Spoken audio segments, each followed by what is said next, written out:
다 같이 묵상기도 드림으로 종료주일 예배를 하나님께 올려드리겠습니다.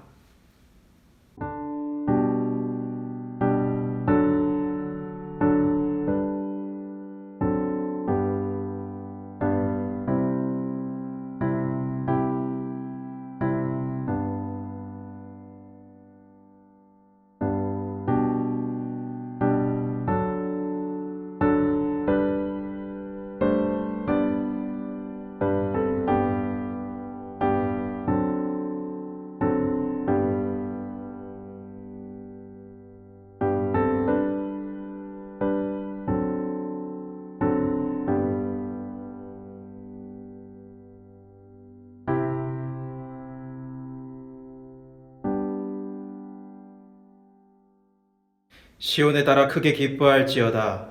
예루살렘에 따라 즐거이 부를지어다. 보라, 내 왕이 내게 임하시나니 그는 공의로우시며 구원을 베푸시며 겸손하여서 나귀를 타시나니 나귀의 작은 것 곧 나귀 새끼니라. 살아계신 하나님, 감사합니다. 이 시간에 흩어져 있는 온 성도들이 한 마음을 모아 종려주일 예배를 하나님께 드리며 나아갑니다. 우리 예배 가운데 임재하여 주시고 우리 예배의 주인이 되어주시며 모든 영광을 홀로 받아 주옵소서. 예수님의 이름으로 기도드리옵나이다. 아멘. 우리 사도신경으로 신앙 고백 드리도록 하시겠습니다. 나는 전능하신 아버지 하나님, 천지의 창조주를 믿습니다. 나는 그의 유일하신 아들, 우리 주 예수 그리스도를 믿습니다. 그는 성령으로 잉태되어 동정녀 마리아에게서 나시고 본디오 빌라도에게 고난을 받아 십자가에 못 박혀 죽으시고 장사된 지 사흘 만에 죽은 자 가운데서 다시 살아나셨으며 하늘에 오르시어 전능하신 아버지 하나님 우편에 앉아 계시다가 거기로부터 살아있는 자와 죽은 자를 심판하러 오십니다. 나는 성령을 믿으며 거룩한 공교회와 성도의 교제와 죄를 용서받는 것과 몸의 부활과 영생을 믿습니다. 아멘. 찬송가 151장 찬송 하나님께 드리겠습니다.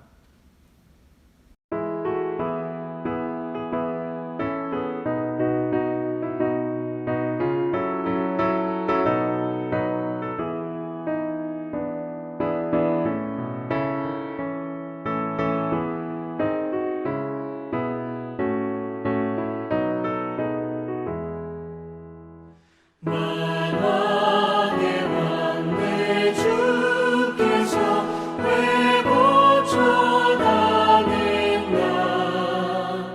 이 벌레 같은 날 위해 그 보혈을 흘렸네.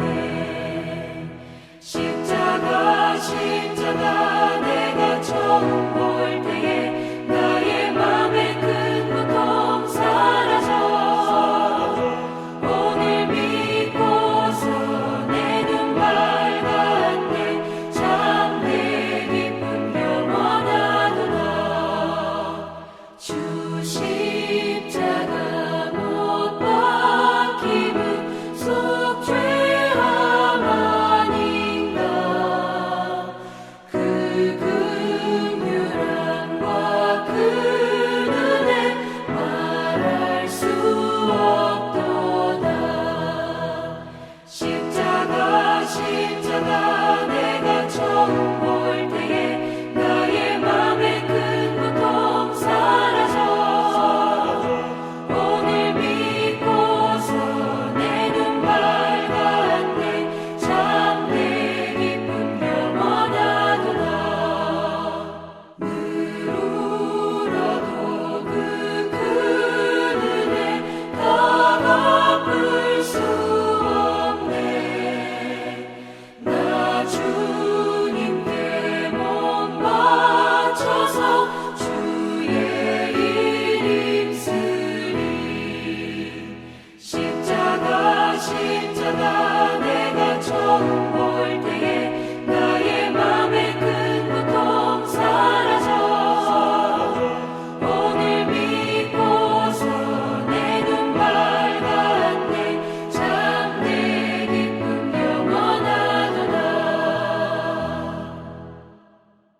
다같이 교회 공동 기도 제목으로 우리 하나님께 합심하여 기도드리며 나아가시겠습니다.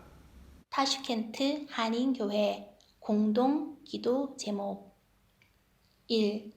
재난의 시기에 주관자 되신 하나님을 철저히 신뢰하여 개인, 가정, 교회 공동체가 무분별한 공포와 두려움에 넘어지지 않고 바로 설 수 있기를 기도합니다. 2.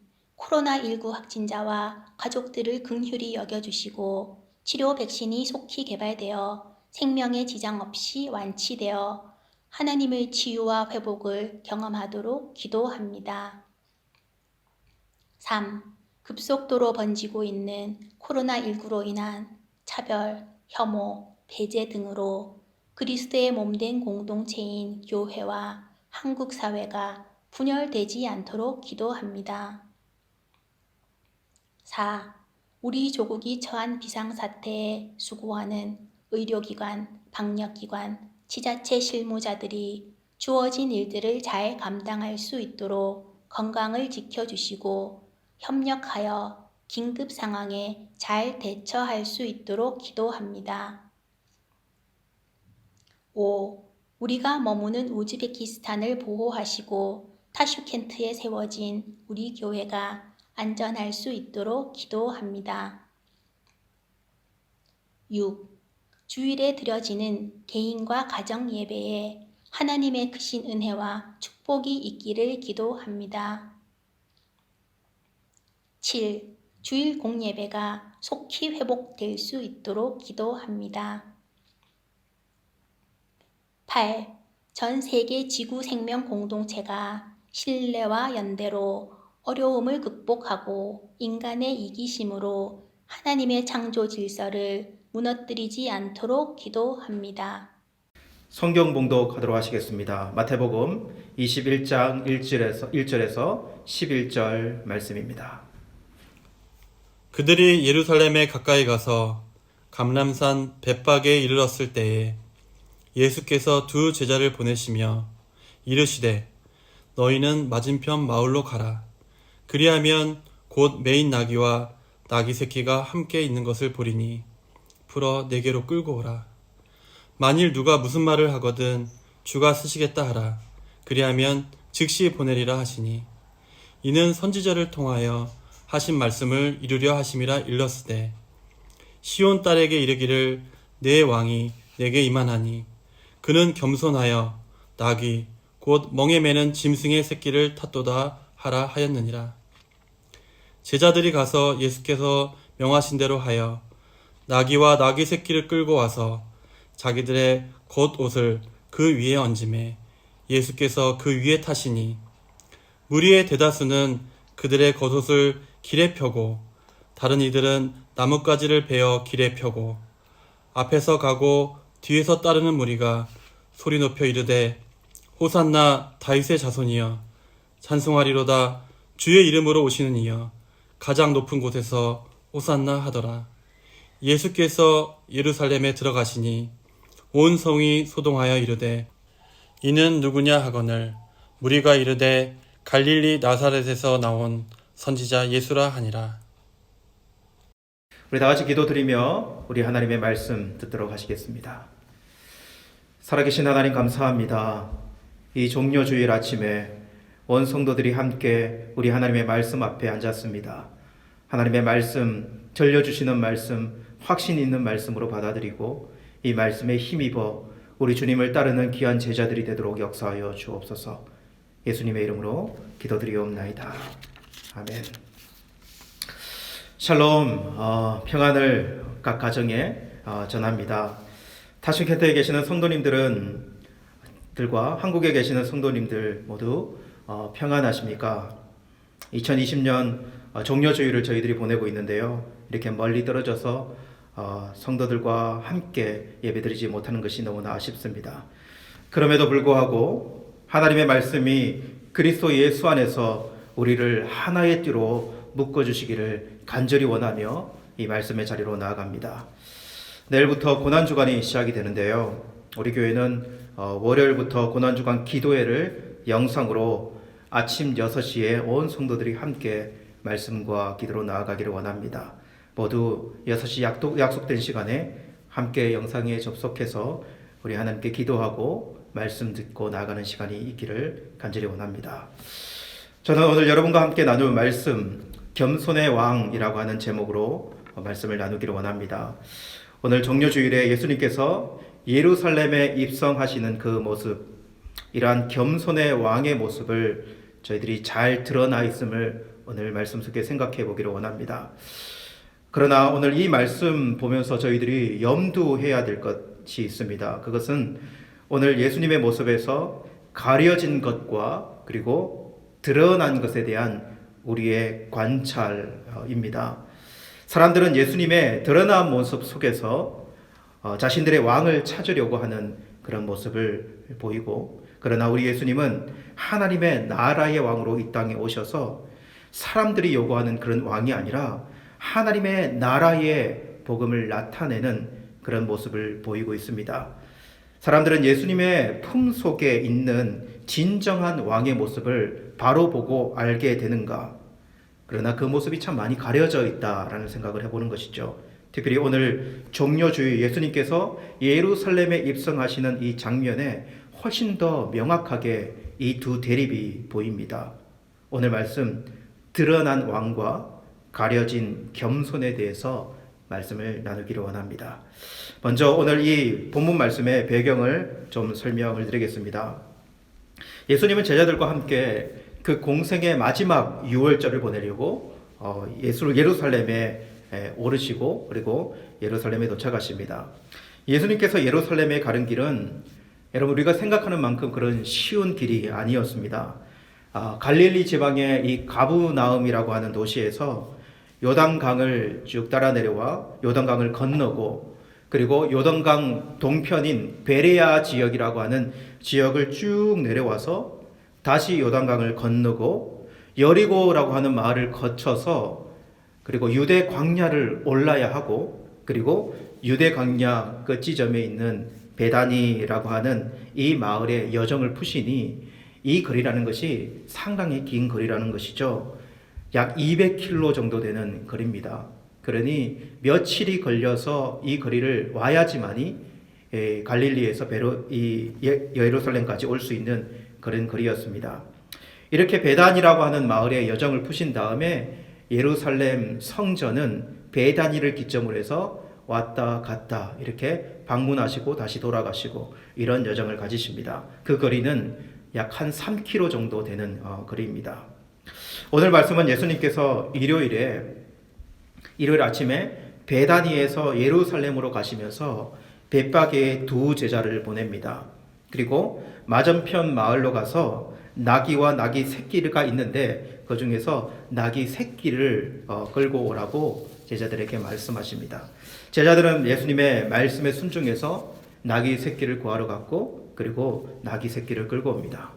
그리고 그 끌고 온 나귀 새끼 위에 제자들은 자신의 옷을 펼치고 그리고 나귀 새끼 위에 얹습니다. 그리고 예수님께서는 그 펼쳐진 옷 위에 나귀 새끼 위에 타게 되는 것이죠. 이렇게 벳바게로부터 나귀를 타고 예수님은 그날은 예루살렘으로 나귀를 탄 채로 입성을 하는 모습을 보게 됩니다. 여러분, 이것이 어떤 모습처럼 보입니까? 여기서 우리는 드러난 왕이라고 하는 이 주제, 이 말씀을 한번 생각해 볼 수 있어요. 여러분, 제자들은 어떤 마음으로 나귀 위에 자신의 겉옷을 펼쳐서 올리고 또 사람들은 이렇게 나귀를 타시고 예루살렘 성전을 가시는 예수님께 어떠한 행동을 보입니까? 꼭 어떤 퍼포먼스를 준비한 사람들처럼 그들은 어떤 행동을 하고 소리를 외치는 것을 우리는 보게 돼요. 그들의 행위, 그들의 소리를 우리는 한번 잘 보고 들어보아야 합니다. 여러분 어떻게 행동합니까? 이 사람들이요 자신의 겉옷을 모두 벗어서 길가에 펼치고 그리고 꺾고 온 이 종려나무 가지들을 예수님이 지나가시는 그 길에 깔고 예수님께서 새끼 나귀를 타시고 그 길을 지날 수 있도록 그 길을 열어주는 모습을 보게 돼요. 그리고 어떤 소리를 내지릅니까? 호산나 다윗의 자손이여 찬송하리로다. 주의 이름으로 오시는 이여 가장 높은 곳에서는 호산나. 이렇게 많은 사람들이, 많은 군중들이 이렇게 예수님을 높이 부르는 것을 보게 되거든요. 여러분, 이들은 지금 무엇을 하고 있는 것일까요? 우리는 구약의 이 두 장면을 생각하면 지금 이들이 무엇을 하고 있는지를 정확하게 알 수가 있습니다. 여러분, 구약의 다윗의 아들 솔로몬이 왕이 될 때, 그가 왕이 될 때 세 가지 일을 행하는 것을 보게 돼요. 일단 기온이라고 하는 곳으로 가서 노새, 이 나귀를 태웁니다. 그리고 뿔에다가 기름을 담아 솔로몬 머리 위에 부은 다음에, 그리고 뿔 나팔을 울려 붑니다.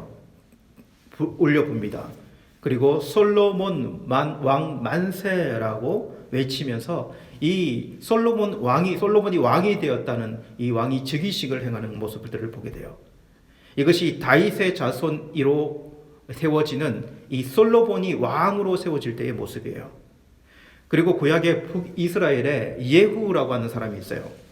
이 예후는 아합 가문을 심판하고 왕이 되거든요. 근데 이 예후가 왕이 될 때에 어떤 모습을 가지냐면, 열왕기하 9장 13절 말씀에 보면, 무리가 각각 자기의 옷을 급히 가져다가 숨돌 위 곧 예후의 밑에 깔고 나팔을 불며 이르되 예후는 왕이라 하니라, 이렇게 외치는 모습을 보게 돼요.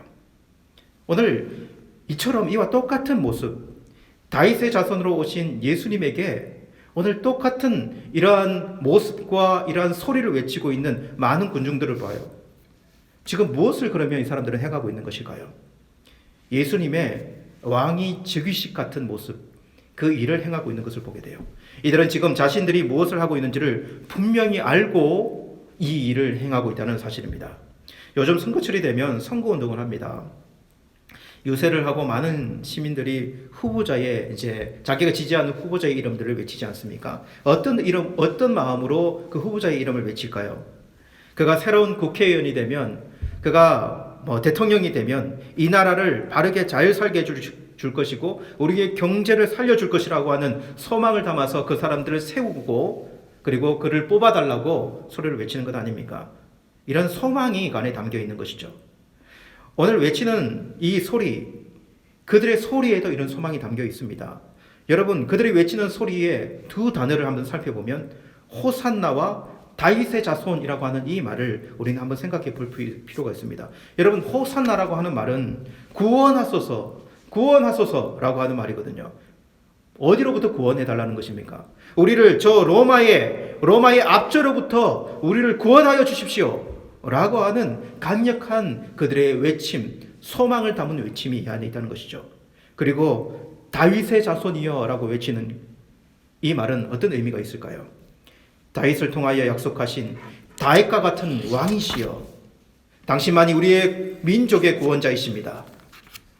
이것이 겉옷을 나귀 위에 깔던 제자들의 바람이고, 이것이 그 옷을 예수님의 가는 길에 펼쳤던, 종려나무를 가지를 폈던 모인 사람들의 바람이었습니다.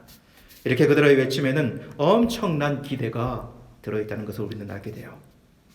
여러분, 예수님께서 나귀를 타시고 입성하는 이 모습은 예수님께서 이 땅에 왕으로 오심을 드러내기에는 충분한 모습입니다.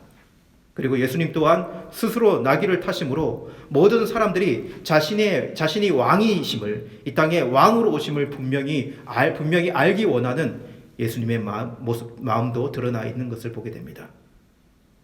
여러분, 왕은 통치자입니다. 왕은 그 한 나라를 다스리는 최고의 지도자입니다. 어떤 사람이 왕이 되는가, 지도자가 되는가에 따라서 그 나라는 완전히 달라질 수 있는 나라가 될 수 있는 것이 분명합니다. 여러분, 성경에는 나오지 않지만 신구약 중간기에 보면, 신구약 중간기가 한 약 400년 정도 됩니다. 그 사이에 유대 땅이 헬라 제국에 의해서 통치를 받으면서 그야말로 만신창이가 되는 시기가 있어요. 급기야 성전에서 음란한 일이 행해지고 돼지 피가 이 성전에 뿌려지면서 굴욕을 당해야 됐던 그런 아주 끔찍한 시기가 그 시기 가운데 있습니다. 그때에 이 머디인 마을에 제사장이었던 마타티아스라고 하는 이 사람이 이 일에 분노하여서 그것을 이 헬라 제국을 대항해서 항쟁을 일으킵니다.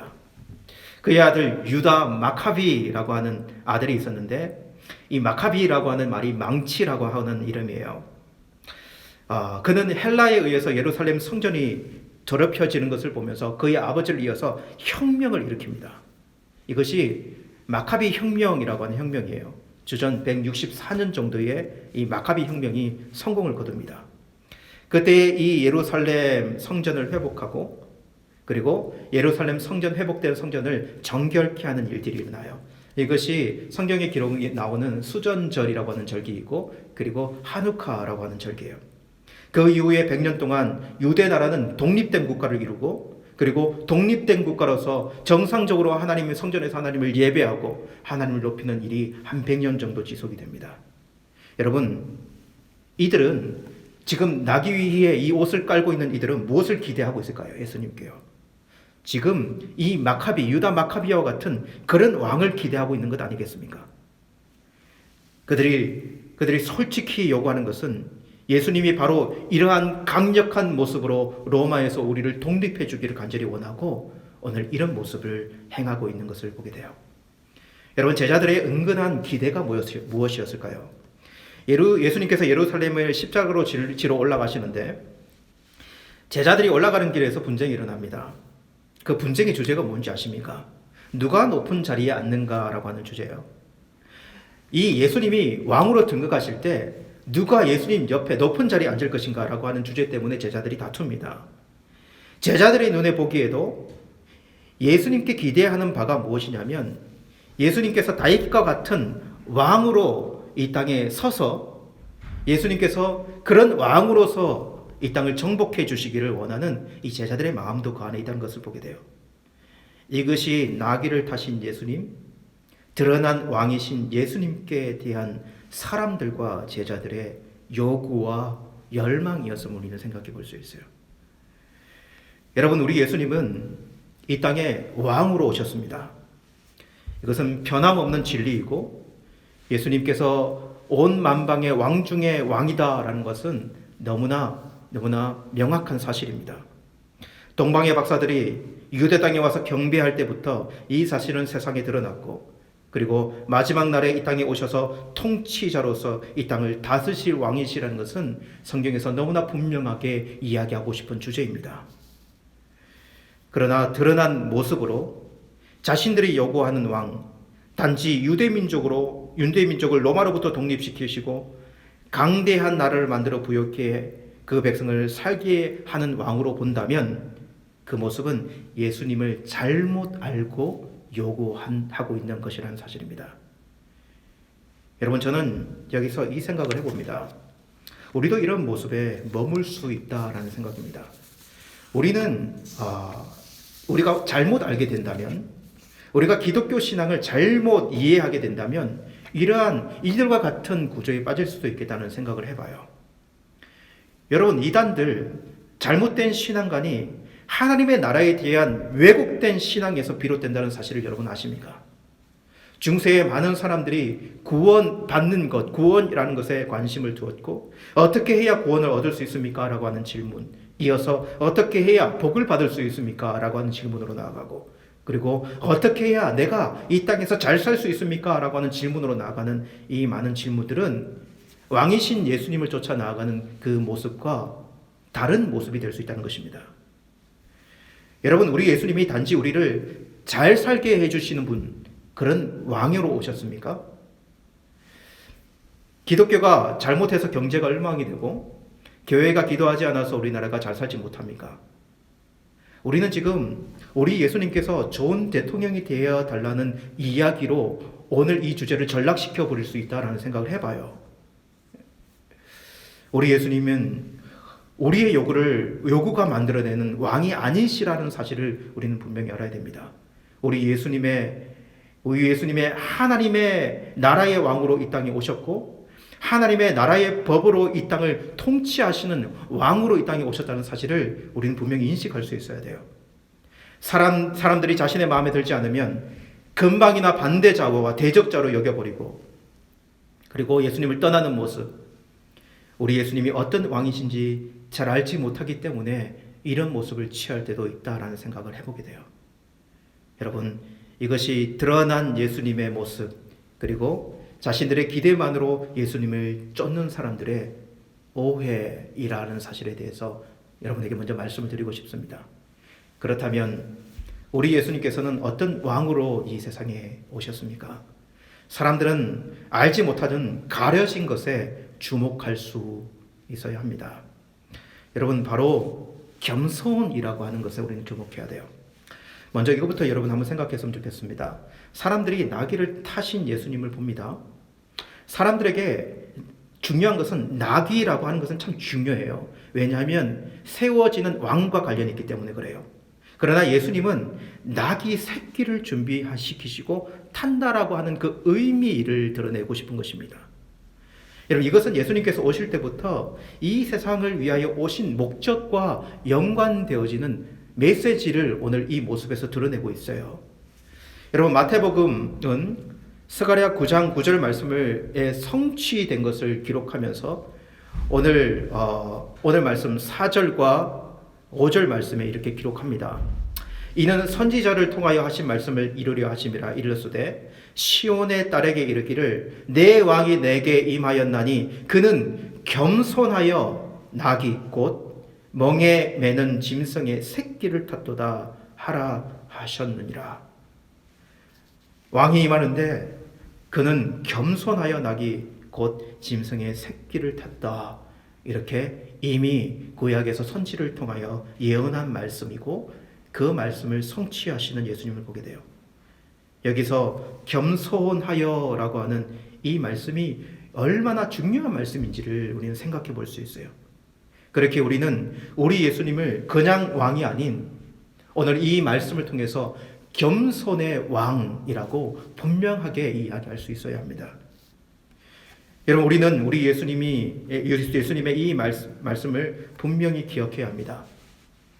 인자가 온 것은 섬김을 받으려 함이 아니라 도리어 섬기려 하고 자기 목숨을 많은 사람들의 대속물로 주려 함이니라. 여기서 인자라고 하는 이 말은 사람의 아들이라고 하는 표현이에요. 신이신 하나님께서 사람의 몸을 입고 이 땅에 오셨다. 사람들에게 보이게 오셨다. 우리 예수님은 성령으로 잉태되어 동정녀의 몸을 빌어 이 땅에 오셨습니다. 사람들에게 보이게요. 베들레헴에서 태어나셨고 나사렛에서 자라시고 그 사역은 갈릴리에서 시작을 하십니다. 이것이 보이는 우리 예수님의 모습이고 예수님의 사역이었습니다. 그런데 감추어진 것이 뭔가라고 하는 거죠. 드러나지 않는 것이 뭔가라고 하는 거예요. 섬김을 받으려 함이 아니라 도리려 섬기려 하고 많은 사람들의 대속물로 주려 함이라. 여러분, 이 말씀이 숨겨져 있습니다. 겸손, 그 최고의 겸손이 대속 제물이 되는 것으로 표현되어 있다는 거죠. 여러분, 우리 예수님께서 3년의 공생애를 통하여 끊임없이 이 사실을 보여주세요. 예수님께서 어떤 분이시고 또 어떤 일을 행하러 이 땅에 오셨는지를 예수님은 보여주십니다. 그러나 사람들은 예수님의 그 모습을 보며 알았을까요? 모릅니다. 제자들조차도 이 사실을 못 알아듣습니다. 여러분, 이런 일이 있었습니다. 예수님께서 제자들과 함께 예루살렘으로 향하기 전에, 마지막 예루살렘으로 방문하기 전에 변화산에 올라가서 변화되시고 그리고 별세에 대해서 말씀하시는 것을 보게 돼요. 그리고 베드로와 야고보와 요한을 데리고 이 변형된 것을 그들에게 보이셨는데, 그리고 내려온 다음에 이 제자들에게 예수님의 가슴 속에 담겨 있는 예수님의 사역에 대해서 말씀을 하십니다. 그것이 마태복음 17장 22절에 23절의 말씀에 나와요. 한번 들어보세요. 갈릴리에 모일 때에 예수께서 제자들에게 이르시되 인자가 장차 사람들의 손에 넘겨져 죽임을 당하고 3일에 살아나리라 하시니 제자들이 매우 근심하더라. 이렇게 기록이 돼요. 예수님을 보지만요, 드러난 예수님을 보지만 예수님을 알지 못하고 있는 제자들, 예수님이 왜 이 땅에 오셨고 어떤 길을 가고 계신지를 모르고 있는 제자들의 모습을 봐요. 여러분, 마태복음은 모두 28장으로 되어 있습니다. 예수님께서 십자가를 지시러 예루살렘에 마지막으로 가는 길은 몇 장부터 시작하냐면 마태복음 19장부터 시작을 합니다. 그러면 여러분, 무려 9장 정도가 되는 이 장에서 예수님의 이 예루살렘에서의 이 사역을 기록하고 있어요. 얼마나 많은 분량이고 얼마나 중요했기 때문에 이 많은 분량을 할애하며 기록하고 있습니까?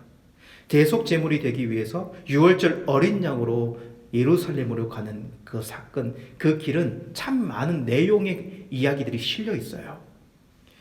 여러분, 그래서 우리는 예루살렘으로 가는 그 이야기들은 예수님께서 십자가를 지는 장면과 연관시켜서 면밀히 한번 생각해 볼 필요가 있습니다.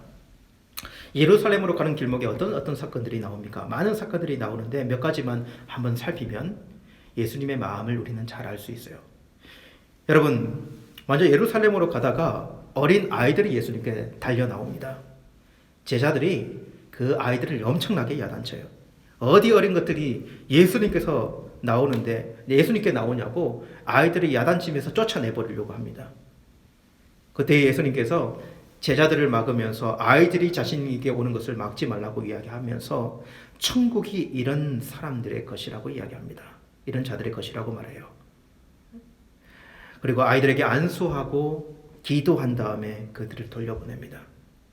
하나님의 나라가 어떤 나라이고 그 나라의 왕이신 예수님은 어떤 왕이 되시려 하시는지에 대해서 예루살렘에 올라가면 이 사건 속에서도 그 의미를 드러내 줍니다. 예루살렘으로 가시다가 재물이 많은 청년을 만나요. 청년이 예수님께 와서 어떤 질문을 하냐면 영생에 대한 질문을 합니다.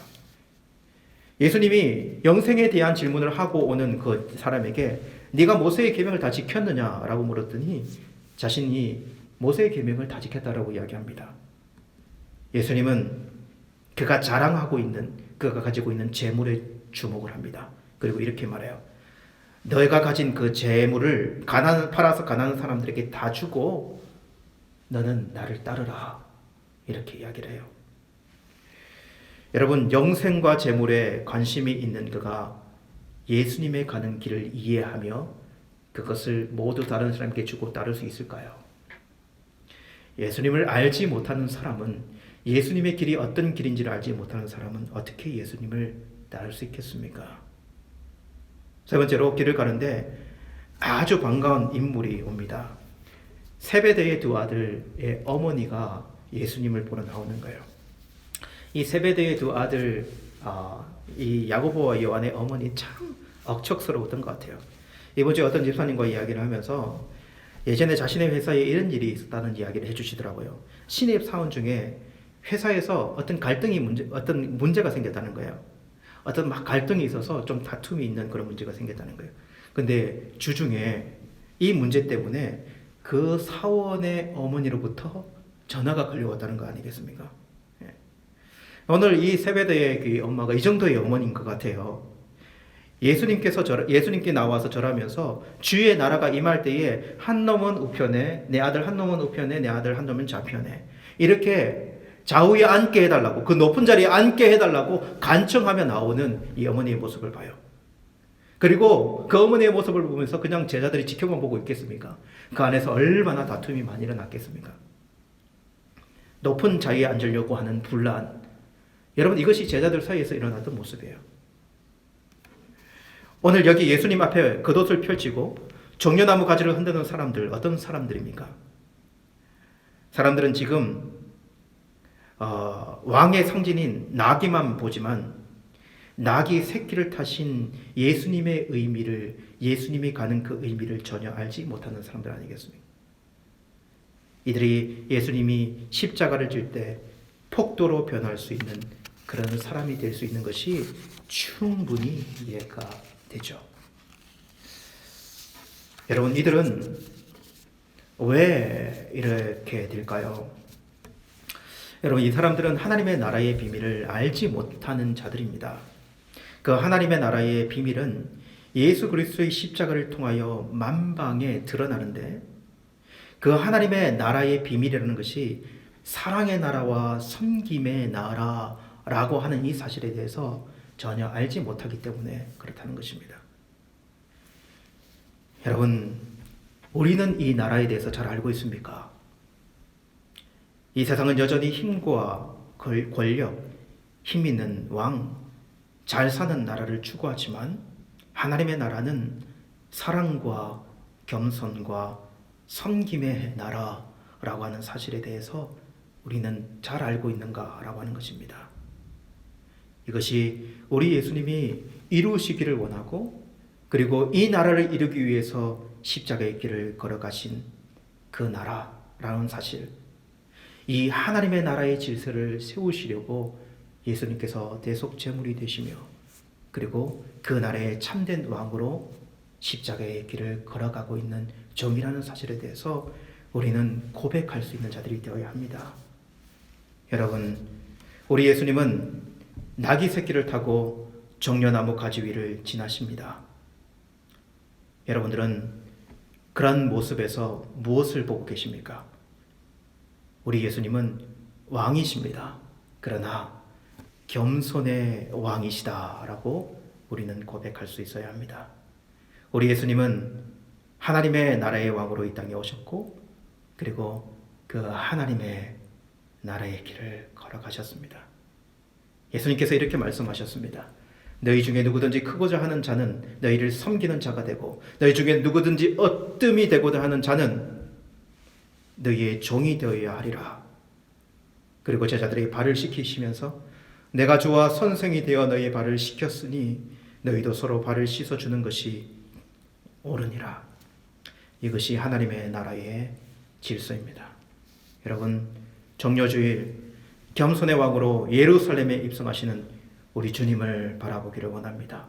그리고 우리도 겸손의 왕의 백성이 되었음을 기억하고 우리가 살아가는 이 땅이 하나님의 나라라고 하는 것을 기억하며 그 나라의 백성 다음의 모습을 가지고 살아가는 우리들이 되기를 간절히 원합니다.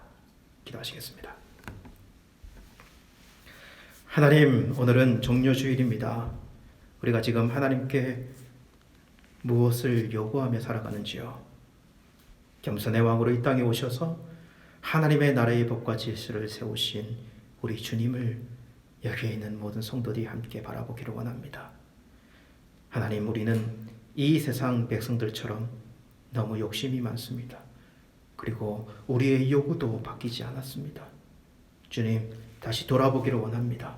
우리도 이 땅을 살면서 하나님의 나라의 법을 실천하면서 겸손하여 서로를 섬기며 우리 주님을 따라가는 그러한 제자들이 될 수 있도록 우리 모두를 붙잡아 주옵소서.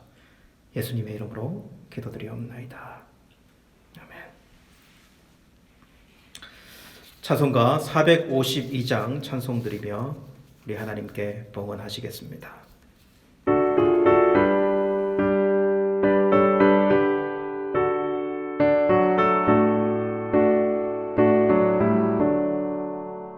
내 모든 소원 기도의 제목 예수님 닮기 원함이라. 예수님 형상 나의 길 위에 세상의 모든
드려진 예물을 위해 기도하고 축도함으로 예배를 마치겠습니다. 하나님 아버지 감사합니다. 정료주일 우리 주님께서 예루살렘으로 입성하시는 그 모습 저희들이 기념하며 준비된 예물을 하나님께 올려드립니다. 하나님 아버지, 이 예물 주님께서 축복하여 주시고 드리는 손길 위에 하나님의 은혜가 깃들도록 역사하여 주십시오.